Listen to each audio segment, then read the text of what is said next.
Футболдо тополоң чыгып 100гө жакын адам каза болду. Москвада кыргызстандык сөгүнүп мушташ чыгаргысы келгенде айыпталып камакка алынды. Сузактагы бала бакчада болгон окуяны тасмага тарткан кызматкер иштен кетүүгө мажбурлап жатышканын айтты. Жана башка жаңылыктар түрмөгү видеого лайк басып, Манас ТВ каналга катталып, акыркы жаңылыктардан кабардар болуп туруңуз. 2 декабрда соц тармактарда Сузак районундагы Кенжетай 1 бала бакчасында балдарды белгисиз аял уруп жаткан тасманы тарткан тарбиячынын жардамчысы Курманжан Эркебай кызы райондук билим берүү мекемеси арыз жаздырып, иштен кетүүгө мажбурлап жатканын Азаттыкка билдирген. Тасманы мен тарткам, тарбиячы балдарды ура бергендиктен чыдабай видеого тартканга аргасыз болдум. Иштен кетүүгө арызды райондук билим берүү бөлүмүнүн жетекчисинин айтуусу менен жазып, кайра жыртып салгам. Жумуштан кетүүнү же кетпөөнү иш бир жаңсыл болгондон кийин чечем, деди тарбиячынын жардамчысы. Кенжетай 1 бала бакчасындагы окуядан кийин бала бакчанын 3 кызматкери жумуштан кеткенин Сузак райондук билим берүү бөлүмүнүн башчысы Мендирман Илимановду арастап, иштен кеткен кызматкерлер арасында окуяны тасмага тарткан тарбиячынын жардамчысы да бар экенин билдирди. Жалал Абад облустунун прокуратурасы тарабынан Сузак районундагы аталган бала бакчасынын кызматкерлерине тарбияланып жаткан балдарга карата райымсыз мамиле жасалганы боюнча кылмыш иши козголгону белгилүү болду.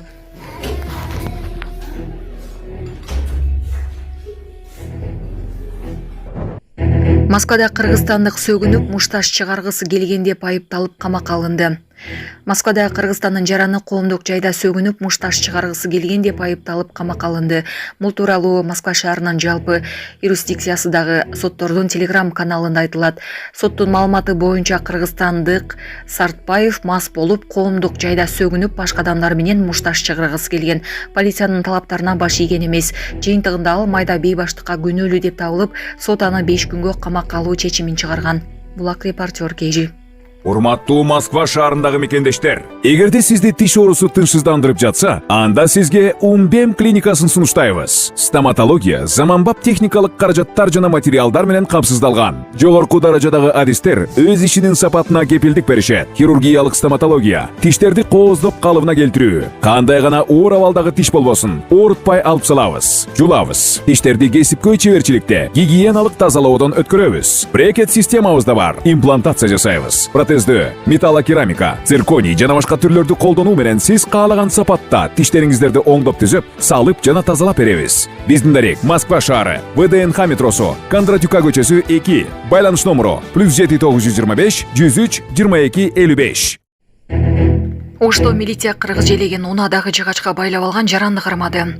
Кыргызстандын туусун унага жүктөлгөн жыгачка белги катары байлап койгон жаран милиция бөлүмүнө жеткирилди. Бул тууралуу жол кыймылынын коопсуздугун камсыздоо башкармалыгы кабарлады. Видео соц тармактарга тараган, анда Лабо өлкөсүндөгү унанын айдоочусу унаасына жыгач жүктөп, артына мамлекеттин символу болгон тууну коопсуздук үчүн байлап койгону көрүнгөн. Бул факты боюнча Ош шаардык кайгыл кызматкерлери тарабынан айдоочу аныкталып, тийиштүү чара көрүү үчүн Акбура райондук ички иштер башкармалыгына жеткирилди. Ал эми унасы айыпкороо жайына токтотулду.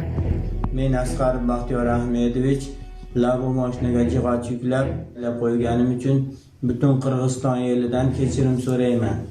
Бу халат кайтарылмайды.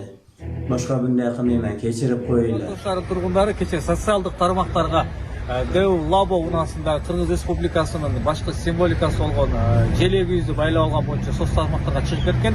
Ошого байланыштуу Ош шаарынын кызматкерлери жана милиция кайгыл кызматкерлери тарабынан көрүлгөн иш-чара негизинде азыркы учурда айдоочусу аныкталып, Акбура милиция бөлүмүнө алып келип тергөөгө тапшырылды. Ал эми унасынын азыркы учурда Футболдо тополоң чыгып 100гө жакын адам каза болду.